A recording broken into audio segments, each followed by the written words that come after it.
Yeah. Yeah. I've lost friendships that way, just by like really long friendships, just because of unspoken expectations. Not to say there was no offense or, I messed up in some ways and asked for forgiveness and whatnot. But, I think having realistic expectation, but then also voicing those type of things, even with because I think it's good to also, sometimes we're in a different mode. We're just operating with what's in front of us. Everybody's fighting to survive. Everybody has their own problems and struggles, and they can't be thinking about you. And busy. Yeah. Because, and even specifically with family and obligations and responsibilities, they're not always thinking about us, and that's a tough reality. But to also voice out some reasonable expectations, like, hey, can you just contact me a little bit more, because it seems like I'm always contacting you. Right. And I would like to hang out more. I just feel like there's like a gap, and I still want to have a close friendship with you, but it just seems like, there's a lot of barriers, and I don't want to impede on you, and I don't want to make your life inconvenient. And that if you have a good friendship, they'll understand and they'll work towards it. They're just not aware. And so there needs to be a spirit of understanding for both. If they get easily offended and they terminate friendship with you, well, that just kind of speaks to the reality of the friendship you actually have. Yeah. And that's such a great point, right? Because I think in the last few years, since I've been on this whole identity and healing journey, I have been more willing to confront, not in an aggressive way, but I'm more willing to... You texted me last night with all these kind of like, hey, can you just not suck all the air out of the room? No, like the last I didn't beta, say that. It was in a way like, you talk a lot. So no, I didn't. Something like that. It will be helpful if we are mindful of the amount of time. Yeah, I think that's great. And I was like, I think we talked about it already, but I realized that I was speaking 70-80% of the time and not asking you enough questions. And so... I appreciate it, but we also have trust. Yeah. We've established, if I don't know you, then I'll be like, well, this person's kind of like, whoa. Yeah. But I know you. So wounds from a friend can be trusted. Not to say that was a wound. Yeah. But that's what it says in the word. So let's, and I think that's with your friends, they will understand. Yeah. So I was saying since I've been on this whole healing identity journey the last few years, I feel like I found my voice and I'm not as afraid to express it. Does that mean that we don't need wisdom? No. I mean, I still have to be tactful. I still want to be considerate. I still try to put myself in people's shoes, and I want to be kind. Right? Like Xiaowei says, be kind, but be clear. Yes. Like, don't be nice. Don't just be nice and mask everything. So and in Asian culture, everything's hidden.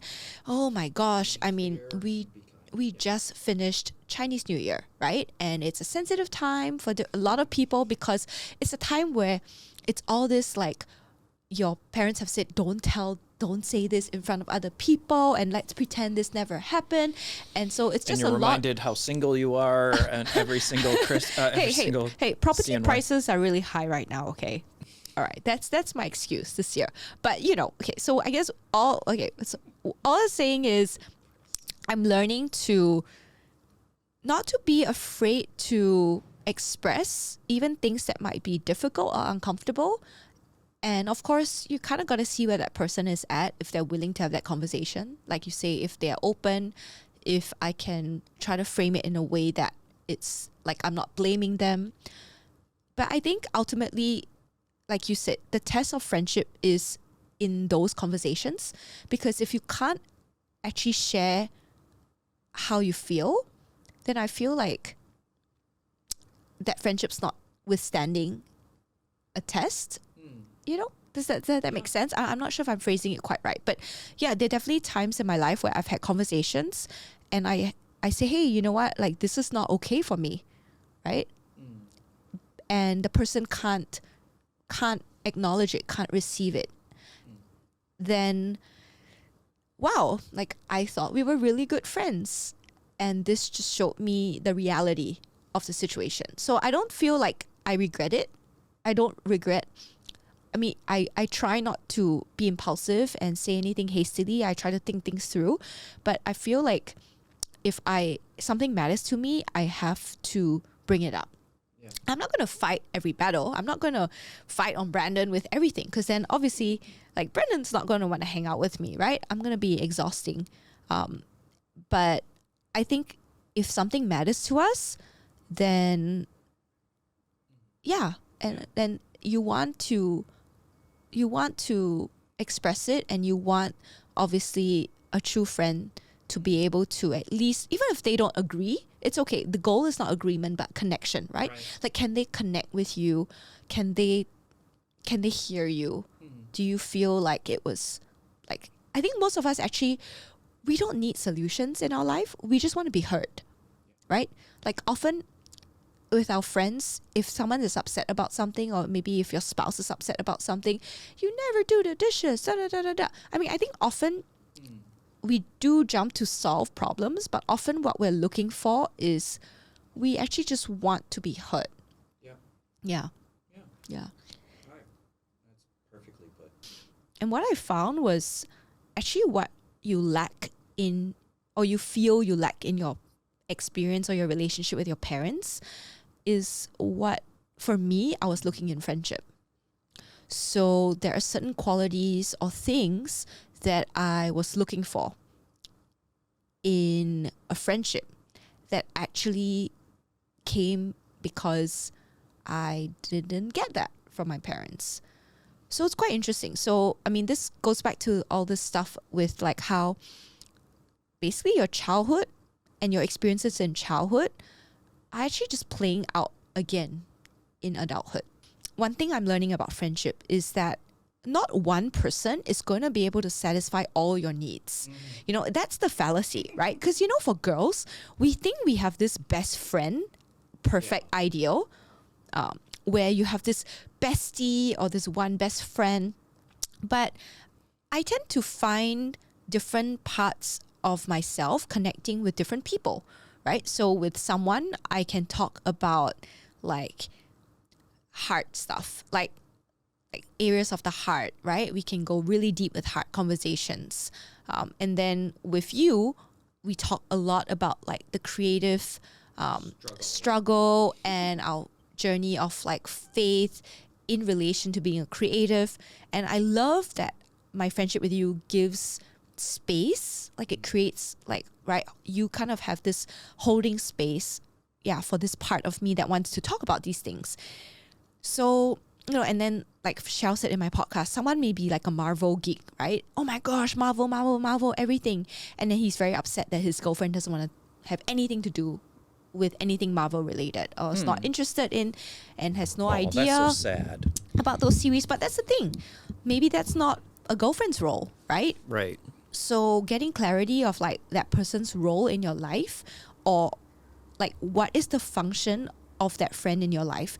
I think I don't know if it's a coaching thing, but I think there are some of these exercises which say, okay, like, you have a box of, like, 5, right? Like, friends you hang out with, friends you do stuff with, friends you grow with, friends you can have fun with or laugh with, you know?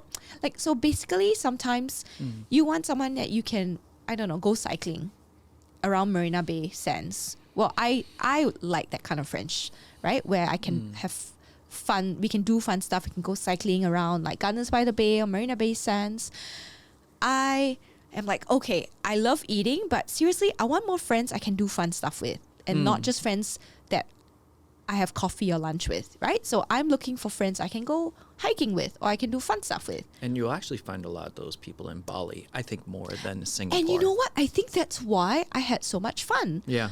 I mean, was it hard? Yes. Was it beautiful? Yes. Was it a lot of struggle and challenges and like the biggest changes and navigating so many differences? Because, I mean, wow, I have never been in a situation where I had so many friends of different cultures, right? Different people invite out different parts of us.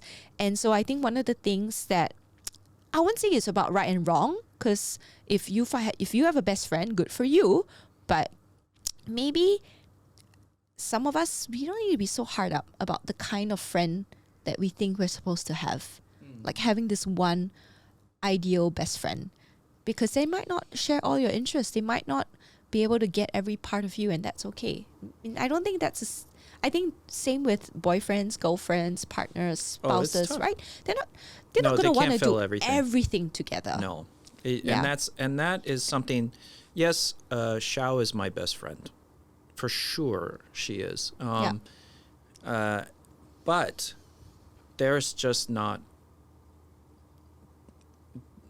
in a lot of ways, you just have to have a lot of different people in your life for different reasons, different purposes. So I mean, some friends that I have that I love are more like mentors in my life, and that's the role that they want to play. And that's I was starting to have expectations on a good friend who I'm really close with, but I wanted him like, hey, why don't we just like hang out, or I'll make pizza at your house or something like that. But I think I need him as a mentor, and I think that he just wants to be a mentor, close friend. And so I realized after a while that I'm putting unnecessary expectations on his role in my life. Yes. I can hang out with him, but even when I hang out with him, he'll start mentoring me. So it's proper expectations to the proper person